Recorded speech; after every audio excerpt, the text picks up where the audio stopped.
Assalamualaikum warahmatullahi wabarakatuh. Berikut adalah video pembelajaran geografi dengan materi potensi sumber daya kelautan Indonesia. Silakan disimak videonya ya. Jangan lupa subscribe dan like videonya. Selamat menyaksikan.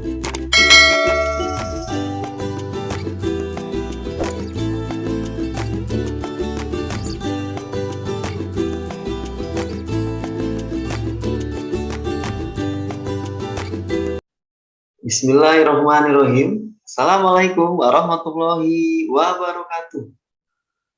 Selamat pagi. Kembali lagi bersama saya, Yogi Dani Saputro, guru mata pelajaran geografi dalam video pembelajaran geografi. Ya, semoga semuanya selalu dalam keadaan sehat walafiat.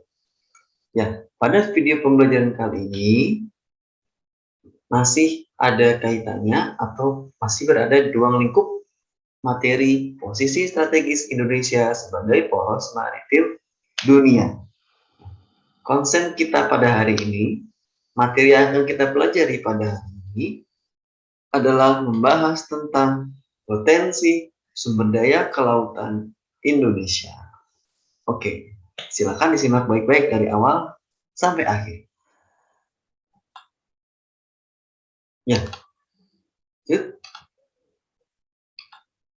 kompetensi dasar.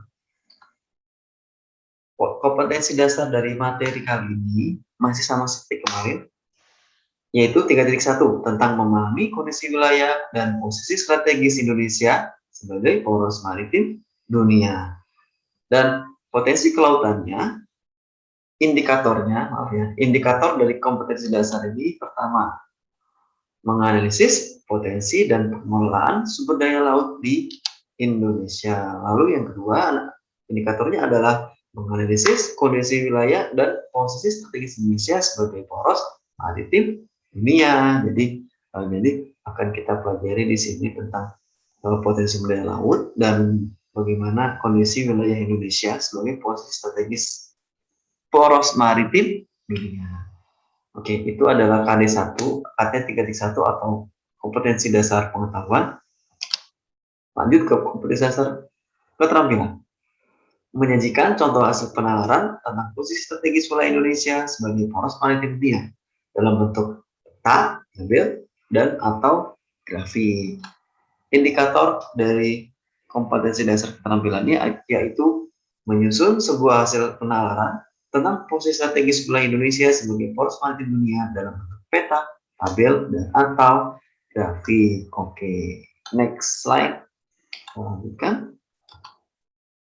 Tujuan pembelajaran dari video pembelajaran ini, ya, setelah mengikuti proses pembelajaran, peserta didik diharapkan dapat menganalisis potensi dan pengelolaan sumber daya laut di Indonesia, lalu mampu menganalisis kondisi wilayah dan posisi strategis Indonesia sebagai poros maritim dunia. Ya, jadi diharapkan setelah pembelajaran ini, siswa itu mampu menganalisis potensi kelautan Indonesia dan juga mampu menganalisis kondisi wilayah Indonesia sebagai posisi strategis Indonesia sebagai poros maritim dunia. Oke, kita lanjutkan. Manfaat pembelajaran. Manfaat pembelajaran bagi para peserta didik selama mengikuti proses belajar ini yaitu agar peserta didik mampu memahami dan mengenali potensi sumber daya kelautan Indonesia, khususnya di lingkungan sekitar tempat tinggal. Nah, walaupun tempat tinggal kita itu tidak dekat dengan laut secara fisik ya, tapi jika kita pernah berkunjung ke pantai, berwisata ke pantai atau ke laut, nah kita tahu di sana potensi apa saja yang dikandung oleh laut itu yang bisa membangun perekonomian Indonesia dan digunakan untuk kemakmuran masyarakat Indonesia. Jadi ini adalah manfaat pembelajaran materi potensi kelautan Indonesia ini. Oke, next slide. Potensi sumber daya kelautan Indonesia ini adalah judul materi kita ya pada hari ini. Ya, potensi sumber daya kelautan Indonesia. Nah, Indonesia adalah kepulauan terbesar di dunia karena memiliki luas laut dan jumlah pulau yang besar. Hal ini menempatkan Indonesia sebagai negara yang dikaruniai sumber daya yang sangat melimpah, sumber daya kelautan yang sangat besar, termasuk kekayaan keanekaragaman hayati dan non hayati kelautan. Jadi potensi kita itu sangat besar, kelautan kita. Dikatakan di sini Indonesia memiliki luas laut dan jumlah pulau yang besar. Sudah kita pelajari di video yang pertama ya. Video yang pertama itu jika sudah disimak dari awal sampai akhir itu dijelaskan di sana. Berapa luas laut Indonesia, lalu ada pulau-pulau apa saja di dalamnya. Nah, jika dikatakan memang Indonesia itu seharusnya punya kekuatan utama di kelautan ini. Karena potensi yang dikandung oleh kelautan Indonesia itu sangat besar sekali, sangat luas sekali. Termasuk juga di dalamnya ada kekayaan keanekaragaman hayati dan non hayati. Hayati itu berarti berkaitan dengan makhluk hidup. Misalkan ikan, udang, apalagi itu ya, lobster, kepiting, dan lain-lainnya. Dan itu potensi sangat yang besar untuk masyarakat kita. Dan juga non hayati kelautan. Bisa apa saja? Sumber daya alamnya. Ya, sumber daya alamnya, sumber daya galiannya ada minyak bumi, gas, ya. Itu yang biasanya terkandung di laut Indonesia. Oke, jadi bisa kita ketahui dari contoh-contoh tersebut, Indonesia seharusnya bisa menjadi kekuatan besar dunia karena memiliki potensi sumber daya yang sangat luar biasa dan seharusnya tidak bergantung terhadap impor-impor dari luar, ya. Oke, next slide.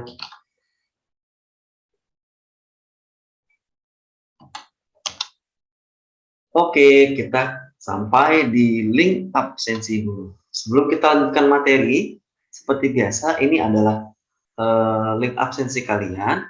Kalian cukup dengan scan QR code-nya, ya.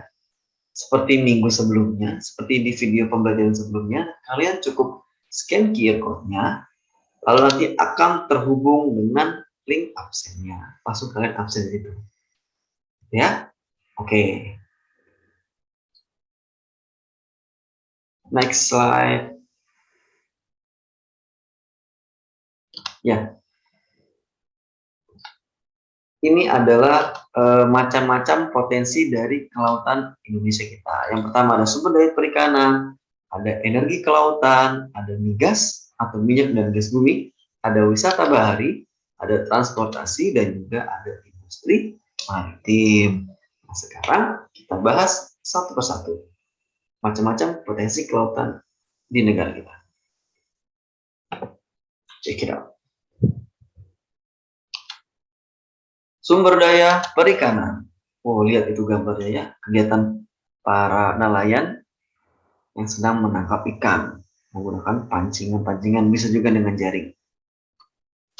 Oke, sumber daya perikanan, baik berupa perikanan tangkap maupun perikanan budidaya.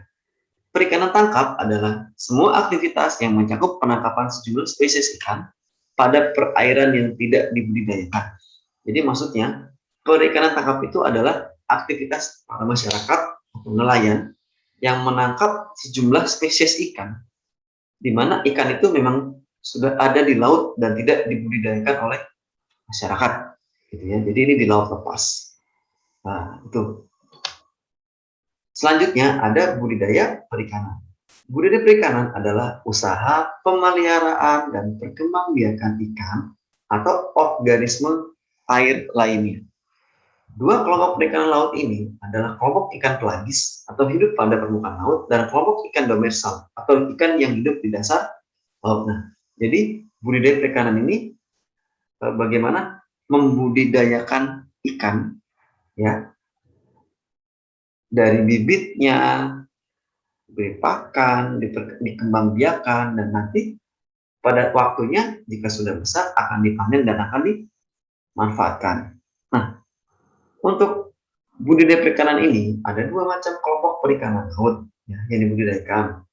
Ada ikan permukaan, ikan tropis, dan ikan yang hidup di dasar laut atau ikan universal. Oke.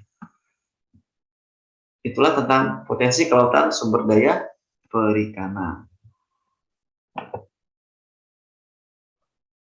Kita kembali ke slide menurutnya.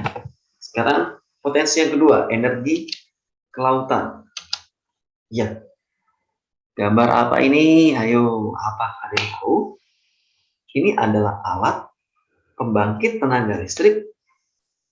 Ya, sumbernya dari apa? Supaya tenaga listrik itu ada, itu dari energi gelombang laut. Jadi ini teknologi baru ya.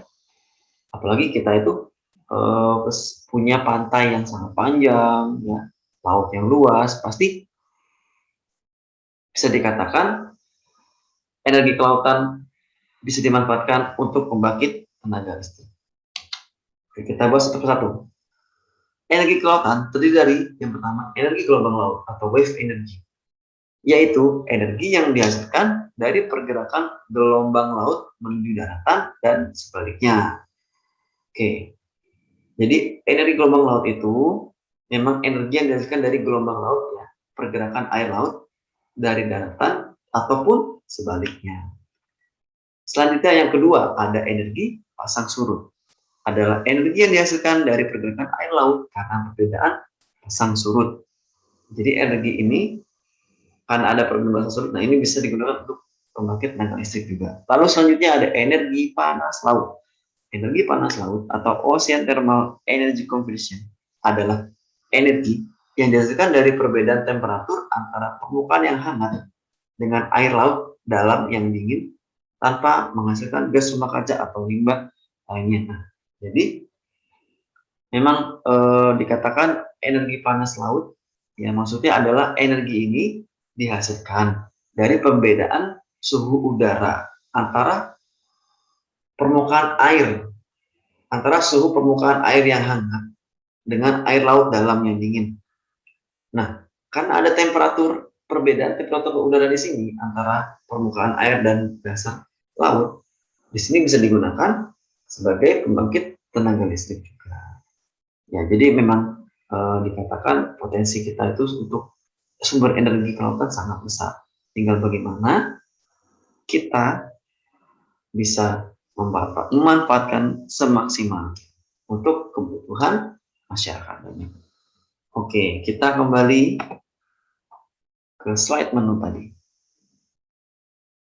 Yang ketiga ada potensi migas alias minyak dan gas bumi. Oke, ya ini digambar, ini adalah kilang minyak, salah satu kilang minyak yang berada di daerah Indonesia. Oke, minyak dan gas bumi menjadi sumber energi bahan bakar dan devisa negara dari sektor ekspor.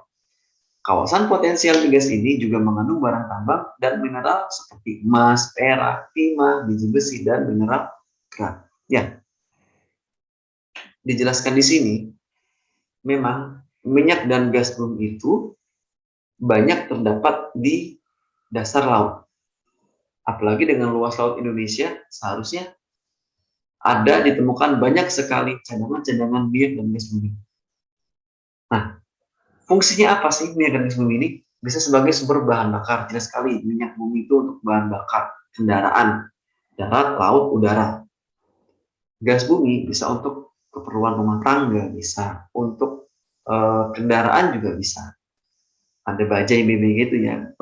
Sorry, maaf bukan bajai tapi bemo, salah bemo aja ya. Jadi dia menggunakan gas untuk bahan bakar untuk bensinnya. Jadi bukan minyak bumi.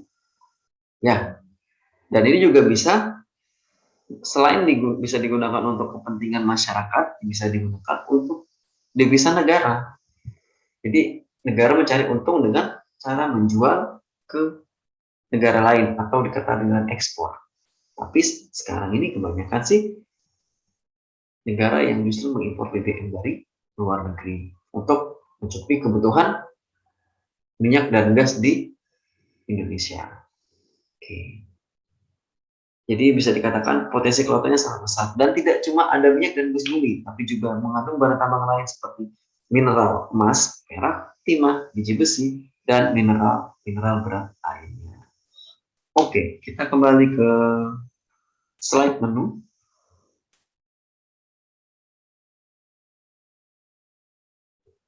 Poin keempat, wisata bahari. Apa sih wisata bahari?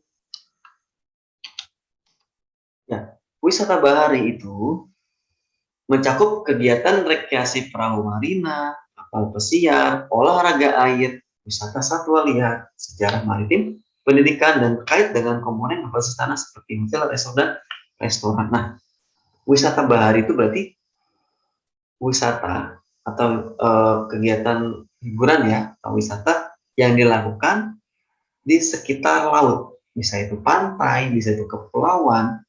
Nah, karena wisata ini ada di laut atau di pulau, pasti akan terjadi sinergi antara pulau itu dengan masyarakat sekitar tentang bagaimana mengelola pariwisatanya dan bisa meningkatkan kesejahteraan masyarakat yang berada di sekitar daerah wisata itu. Misalkan para masyarakat bisa menyediakan perahu rekreasi, ya, kapal pesiar, olahraga air, wisata satwa liar laut, ya, sejarah maritim, pendidikan, dan juga bisa juga terkait dengan penginapannya, dengan restorannya, dan lain-lainnya yang berkaitan dengan pariwisata di sekitar daerah wisata ini. Jadi sangat berpotensi sekali, baik dari segi wisata alamnya dan juga segi bisnis dalam penyediaan fasilitas yang menunjang kegiatan wisata di daerah tersebut. Ya, oke. Next, kita kembali ke slide menu. Transportasi. Oke, kita masuk ke slide transportasi. Transportasi laut. Wah, kita di situ ada kapal pesiar dengan mewah sekali ya, kapal pesiar. Lalu ada perahu nelayan, ada speedboat, dan lain-lainnya. Ya, jasa angkutan laut atau transportasi laut ini adalah setiap kegiatan pemindahan orang atau barang dari satu tempat ke tempat lain yang dilakukan oleh perusahaan angkutan laut dalam satu perjalanan atau lebih dengan ada fee-nya atau bayarannya. Jasa kelautan adalah terdiri dari segala jenis kegiatan yang menunjang dan memperlancar kegiatan sektor kelautan. Nah, jadi memang penting sekali transportasi laut ini.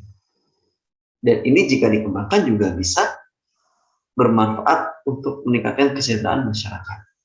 Salah satunya itu ya, bidang bisnis. Dan juga ini bisa sangat membantu para masyarakat yang ingin menyeberang ke antar pulau.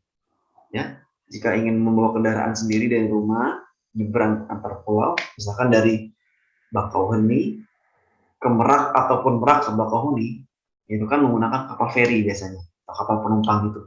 Nanti bisa dengan kendaraan sendiri, mobilnya langsung keangkut, motornya, atau tanpa membawa kendaraan juga bisa. Nah, jadi di sini banyak sektor yang bisa diangkat, sektor perekonomiannya, dari segi transportasinya, belum nanti di sana ada kegiatan kulinernya dan lain-lain.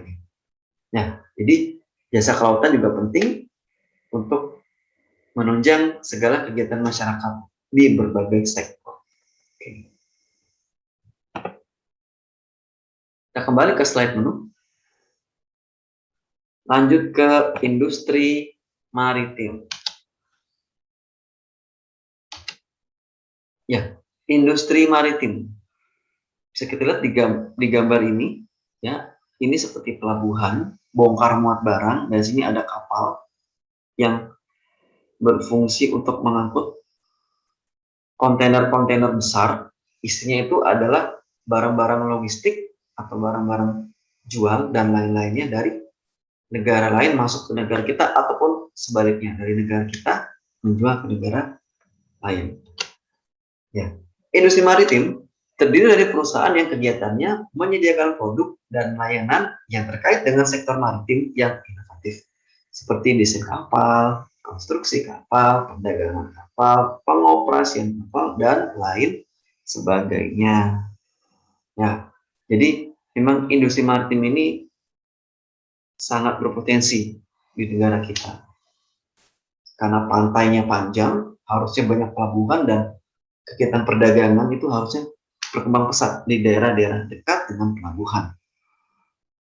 Karena di industri maritim ini menyediakan produk dan layanan yang terkait dengan sektor maritim yang inovatif seperti bagaimana mendesain kapal ini kan bisa untuk meningkatkan perekonomian juga, konstruksi kapal, perdagangan kapal, pengoperasian kapal dan lain sebagainya. Jadi sangat-sangat berpotensi untuk meningkatkan perekonomian masyarakat dan negara.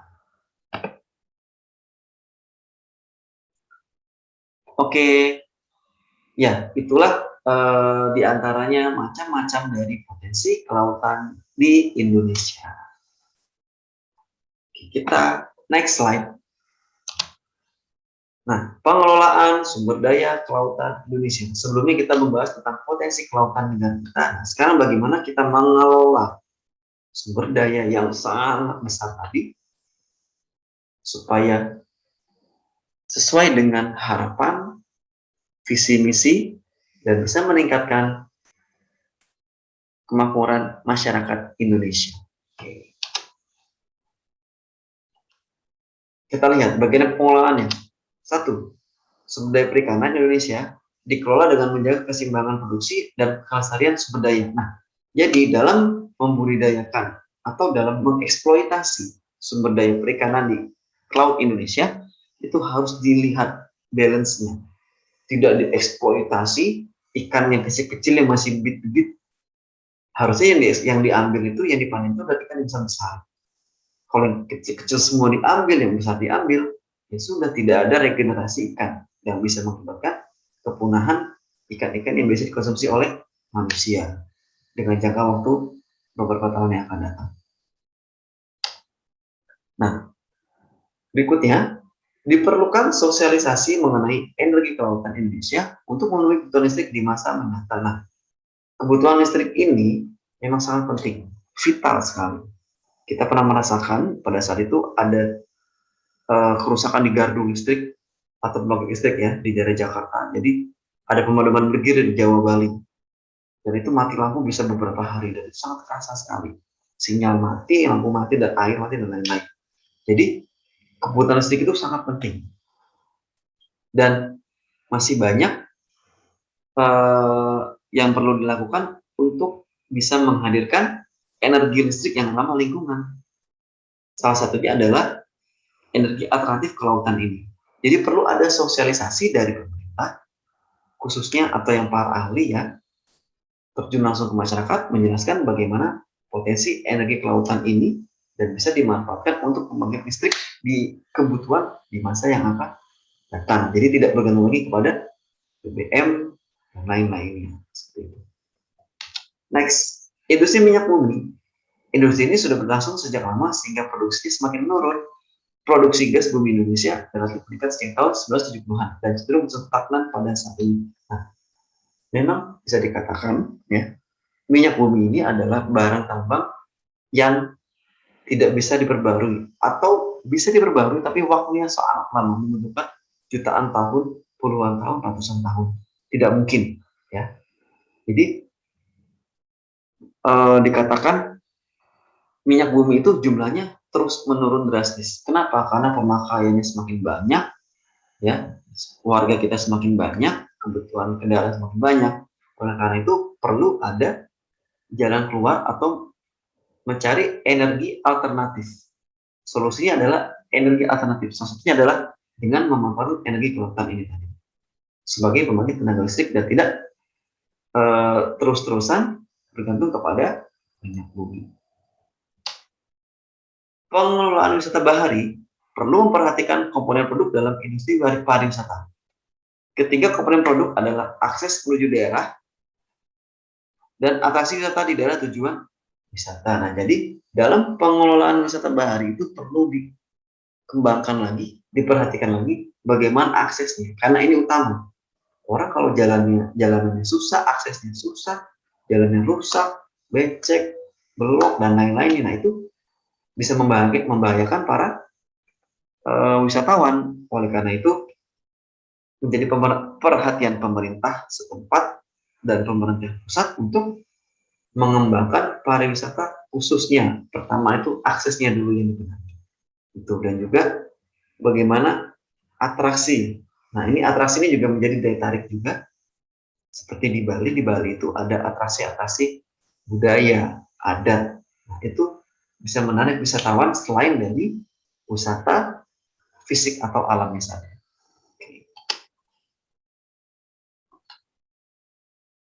Pengelolaan sumber daya kelautan di Indonesia selanjutnya adalah pengelolaan industri maritim harusnya bersih dari limbah, efisien, kokoh, mandiri, dan mampu memberikan nilai tambah ekonomi yang tinggi. Jadi limbah-limbah dari bekas kontainer yang tidak terpakai itu tidak dibuang sembarangan, seharusnya punya teknologi yang segera untuk memusnahkan limbah-limbah itu. Apalagi sampai dibuang ke laut, nah itu justru yang sangat salah. Bisa mencemari lingkungan, bisa membunuh ekosistem yang di dalamnya. Dan juga harus efisien, harus hemat waktu, hemat biaya, mandiri, berdiri sendiri, dan pada akhirnya mampu memberikan nilai maksimal untuk kesejahteraan masyarakat dan negara. Pengelolaan jasa angkutan laut antara lain dapat dilakukan dengan menggunakan berbagai kebijakan seperti meratifikasi hukum-hukum internasional yang dapat mendorong perkembangan pelayaran nasional. Jadi hukum-hukum internasional tentang pelayaran itu harus lebih digalakkan lagi edukasinya kepada masyarakat supaya perkembangan pelayaran nasional ini lebih banyak diminati, semakin banyak diminati seperti itu. Karena kita tahu jasa angkutan laut Indonesia itu sangat besar sekali. Apalagi kalau sudah zaman masuk lebaran, mudik, libur panjang itu pasti ada saja yang menyeberang antar pulau. Dan kebanyakan pulang ke Pulau Jawa, dari Sumatera ke Jawa, Kalimantan ke Jawa, Sulawesi, Bali, Nusa Tenggara, dan lain-lainnya. Jadi pengelolaan jasa angkutan laut itu sangat berpotensi untuk meningkatkan deviza negara. Ya, dan dengan adanya alur laut Pulau Indonesia atau ALKI, Indonesia menjadi penghubung antara dua lautan bebas.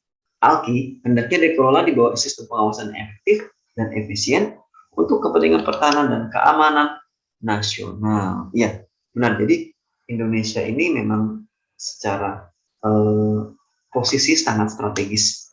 Posisi maritim ini sangat strategis karena menjadi penghubung dua lautan besar atau dua lautan bebas atau dua samudera, yaitu Samudra Hindia dan Samudra Pasifik. Di selatan ada Samudra Hindia, di utara ada Samudra Pasifik.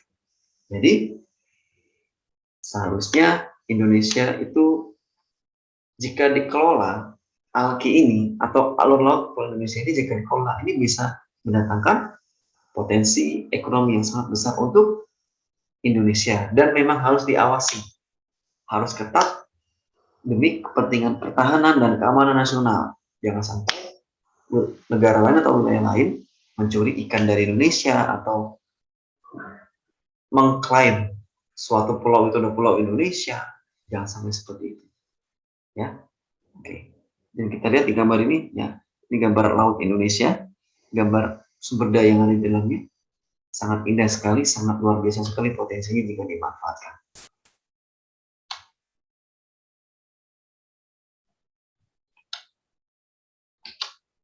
Oke, alhamdulillah, alhamdulillahirobbilalamin, kita sudah sampai di akhir, sampai di ujungnya, sampai di ujung pembelajaran pada hari ini.